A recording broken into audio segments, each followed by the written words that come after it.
feel good because you're smiling. Right. 45 seconds, that's it. You just change your brain chemistry to something that was a lot more fun. So realize that you have that power and that you are not a victim. You are a victor. But speaking of Victor, let's talk about Victor. Yeah, let's talk about Victor. All right. So on a slightly lighter note, I talk about 3 archetypes of guys, and we divide them up according to 2 characteristics, heart and spine. Heart is the idea of compassion, open-heartedness, and spine is the idea of strength and kind of being solid, being a guy, right? So if you have a guy who has a lot of spine but not a lot of heart, he's kind of like the macho jerk archetype.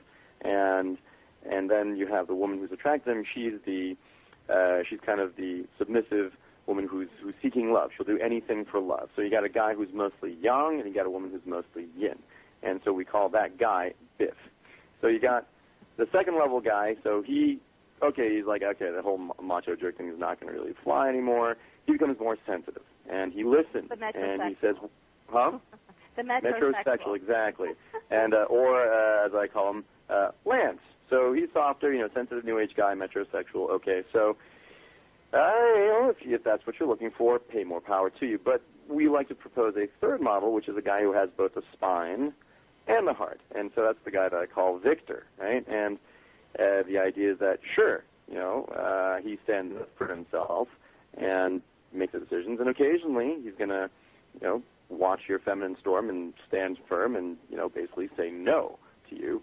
At the same time, he has compassion, and he's open-hearted, and he's always got your best interest and his own best interest in mind. So that's kind of a guy you want to be looking for because, frankly, Lance, he's a bit wimpy, and Biff, well, that's got to get old after a while, being mistreated. So the idea is that shoot for that ideal of having that Victor, that guy who has both the spine and the heart. And the thing is that if you have a guy who's maybe sensitive and open-minded and willing to listen and maybe gotten a little wimpified through modern media or however guys are so confused these days. Like on the one hand, you have to be all tough and macho. On the other hand, you have to be listening and soft and defer judgment to your companion.